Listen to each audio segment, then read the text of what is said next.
अगर आप ललितपुर के विधायक बने तो आप क्या करेंगे? सबसे पहले ललितपुर में समाजवादी पार्टी में बहुत गुटबाजी है, इसके बारे में क्या कहें? आप जीतते हैं चुनाव में, आपकी अच्छी सीटें आती हैं, तो प्रधानमंत्री कैंडिडेट कौन होगा? आपने संगठन के कई दायित्वों का निर्वहन किया है, आगे आपको ललितपुर की जनता कहां देखेगी? एक जिला पंचायत सदस्य के रूप में, विधायक के रूप में, या फिर सांसद के रूप में? बुंदेलखंड में मेरी एक छोटी सी गौशाला है गिर गाय की, कि लोग गाय के बारे में बहुत बड़ी बात करते हैं, लेकिन उनसे पूछ लो कि ये गाय पाल लो तो वो पालेंगे नहीं। लेकिन गाय पे बात अच्छी तो कर सकते हैं, लेकिन पालेंगे नहीं। अभी आपने भागवत का भी जिक्र किया, गाय का भी जिक्र किया, तो एक प्रश्न आता है, समाजवादी पार्टी के राष्ट्रीय अध्यक्ष अखिलेश यादव जी, उन्हें राम मंदिर का निमंत्रण मिला और वो राम मंदिर नहीं गए। नमस्कार साथियों, आप देख रहे हैं बुंदेली दस्तक।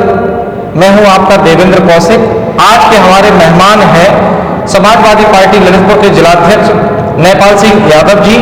आप पूर्व में छात्र संघ जिलाध्यक्ष रहे, युवा महासभा के भी जिलाध्यक्ष रहे, आप एक गौशाला भी चलाते हैं, समाज सेवा के कार्य करते हैं, आप ललितपुर की जनता के बहुत प्रिय हैं। आपका बहुत बहुत स्वागत है बुंदेली दस्तक में। सबसे पहले तो आपके चैनल का बहुत बहुत धन्यवाद, जिसमें हम जैसे छोटे कार्यकर्ता को जगह दी। और मैं आपको बता दूं, मैं राजनीति में 2004 से मैंने राजनीति प्रारंभ की, और राजनीति में सबसे पहले मैं बूथ अध्यक्ष रहा अपने मोहल्ले गांधीनगर नई बस्ती का, और फिर उसके बाद फिर 2005 और 2006 में मैं छात्र सभा का नगर अध्यक्ष बना।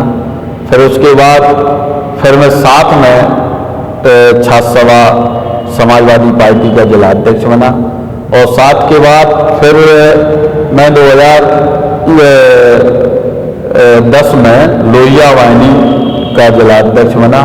फिर उसके बाद मैं 2013-14 में समाजवादी युवजन सभा का जिला अध्यक्ष बना, और समाजवादी युवजन सभा में मैंने 4 बार जिला अध्यक्ष के पद पर रहकर काम किया, और इस बार मैं अभी 2023 में समाजवादी पार्टी का जिला अध्यक्ष बना।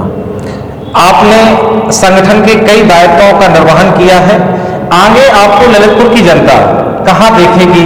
एक जिला पंचायत सदस्य के रूप में, विधायक के रूप में, या फिर सांसद के रूप में? मैं सिर्फ इतना ही चाहता हूं, जिस तरीके से ललितपुर में अभी तक व्यापार नीति हावी हुई, यहाँ राजनीति तो है ही नहीं, यहाँ पे व्यापार है कि व्यापार करो और उस तरीके से अपना उल्लू सीधा करो और घर निकलो। हम आपसे चाहते हैं, जिस तरीके से आपने देखा होगा ललितपुर 74 में जिला बन गया, आज ललितपुर को बहुत ऊंचाइयों पे जाना था, लेकिन ऐसा कोई ऐसा राजनीतिक नहीं रहा सेवादार जिसने सेवा से अपने ललितपुर का विकास किया हो। आज मेरी सोच इतनी सी है कि ललितपुर में सबसे अच्छी स्वास्थ्य व्यवस्था होनी चाहिए, सबसे अच्छी यहाँ पे शिक्षा व्यवस्था होनी चाहिए, और पूरे भारत के टॉप शिक्षा व्यवस्था में इंजीनियर कॉलेज से लेके सब कॉलेज जनपद ललितपुर में होना चाहिए। जिस तरीके से आज ललितपुर में अभिभावक लोग अपने बच्चों को पढ़ाने के लिए कहीं इंदौर भेज रहा है, कहीं जबलपुर भेज रहा है, कहीं लखनऊ, कहीं दिल्ली, तो ललितपुर का भी इतिहास रहा है। अच्छे अच्छे लोग ललितपुर से निकले हुए हैं, और ललितपुर की धरती में हमेशा यहाँ पे संघर्षों का रहा है।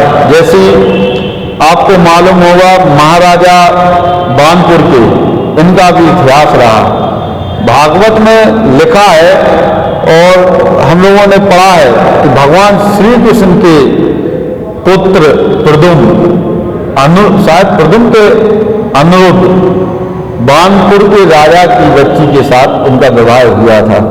ये कम लोगों को मालूम होगा। और ललितपुर की जो घंटाघर है, इसका उद्घाटन समाजवादी नेता डॉक्टर राम मनोहर लोहिया जी ने किया था। तो ये ललितपुर क्रांतिकारियों की धरती रही है हमेशा बुंदेलखंड में, और वीरों की धरती रही है। तो हम चाहते हैं कि ललितपुर की सिर्फ सेवा करता रहूं, लोगों के हमेशा मैं मदद आता रहूं, यही मैं ईश्वर से प्रार्थना करता हूं। और मेरी किसी भी इच्छा नहीं है जनप्रतिनिधि बनने की, क्योंकि सेवा जनप्रतिनिधि बनने से भी नहीं हो सकती। अगर जनप्रतिनिधि बने तभी सेवा कर सकते। हम अभी तक जो अपनी उम्र में इसमें मैंने जनप्रतिनिधि ना होके भी कई लोगों की सेवा भाव से काम करने का काम किया है, कई लोगों की मदद करने का काम किया। एक और घटना आपको हम बता दें, हमारे जनपद ललितपुर में एक 3 महीने के बच्चे को ब्लैक कैंसर हुआ था। ब्लैक कैंसर होने के बाद वो परिवार, कैंसर में आप जानते हैं कि बहुत ज़्यादा पैसा की हानि होती है और बहुत पैसा लगता है इलाज में। तो जब मुझे पता चला कि उस बच्चे को बचाने के लिए उसके माता पिता ने अपनी ज़मीन वगैरह गिरवी रख दी, तो हमें कष्ट हुआ। तो हम जानते हैं ललितपुर की पूरी वासियों को जिस तरीके से, क्योंकि एक दया भाव भी है ललितपुर के लोगों में सबसे ज़्यादा। अगर ललितपुर के में दया भाव है, और चाहे अपना क्वारंटाइन हो, ललितपुर एक राहत प्रारंभिक द्वार यूपी का सबसे ज़्यादा। यहाँ पे 10-10 हज़ार लोगों को यहाँ पे आते थे कोरोना टाइम में, जो पलायन वाले लोग थे। लेकिन ललितपुर की धन है धरती, कि इस धरती में जो समाज सेवी रहे, जो लोग रहे, कोई भी व्यक्ति यहाँ पे भूखा नहीं सोया और भूखा यहाँ से गया नहीं। जो आया है ललितपुर में पूरी सेवा भाव से उनकी मदद करने का काम ललितपुर वासियों ने की है। और इसलिए हम चाहते हैं कि ललितपुर को एक तरीके से सेवा करने का मौका मिले हमें, और हम सेवा करने की इच्छुक हैं। मैं आपको भी बता दें, बुंदेलखंड में मेरी एक छोटी सी गौशाला है गिरगाय की। तो मैंने गिरगाय फार्म हाउस एवं संवर्धन केंद्र है हमारा, यहाँ पे हमने देसी गाय को बचाने का काम किया है। जिस तरीके से बुंदेलखंड से देसी गाय गायब हो चुकी है, आज जो गाय कर रही है, घूम रही है, वो गाय शुद्ध बची ही नहीं। कुछ दिनों में गाय भी ढूंढने को लिए मिलेगी। लेकिन इसी रूप में हम आपको भी बता रहे कि लोग गाय के बारे में बहुत बड़ी बात करते हैं, लेकिन उनसे पूछ लो कि ये गाय पाल लो तो वो पालेंगे नहीं। लेकिन गाय पे बात अच्छी तो कर सकते हैं, लेकिन पालेंगे नहीं।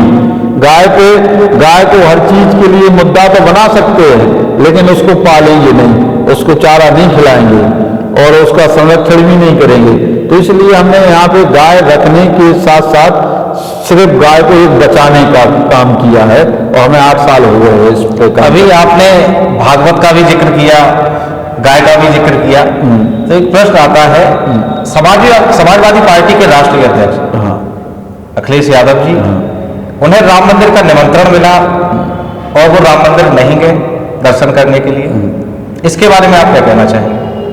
आपको हम बता दें, जो हमारे देश की सबसे ज़्यादा महामहिम राष्ट्रपति जी हैं, हम आपसे भी पूछना चाहते हैं वो क्यों नहीं मंदिर गए? उन्हें भी मंदिर उद्घाटन में बुलाना चाहिए कि नहीं बुलाना चाहिए?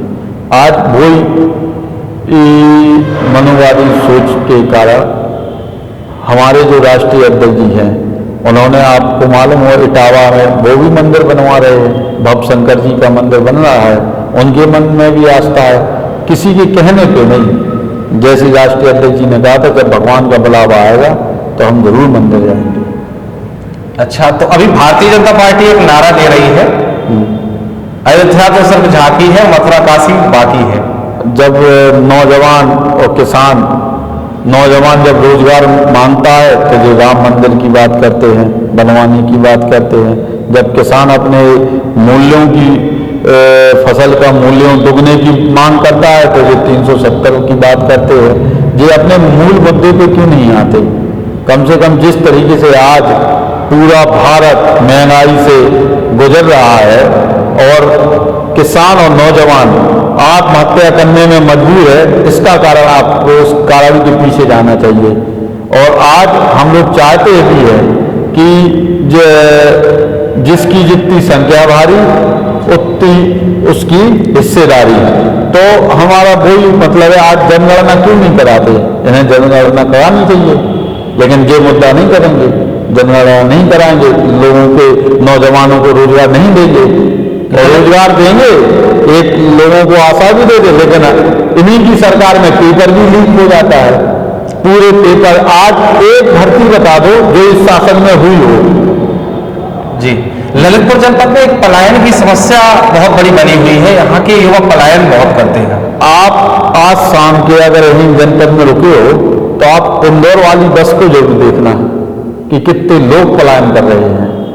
हमेशा ऐसी नहीं है, यहाँ से कई बसें जाती हैं, कई ट्रेनें जाती हैं, तो ये पलायन का भी कारण है यहाँ के लोगों को। यहाँ पे देखो दुर्भाग्य ललितपुर का कि यहाँ से भाजपा के मंत्री, सांसद, विधायक हैं, लेकिन पलायन नहीं रोक पा रहे, रोजगार नहीं दे पा रहे। तो ये कारण क्या है? अगर आप ललितपुर के विधायक बने तो आप क्या करेंगे सबसे पहले? क्या आपके पास सबसे पहला मुद्दा होगा जिसको आप सॉल्व करेंगे? सबसे पहले मुद्दा है यहाँ स्वास्थ्य का।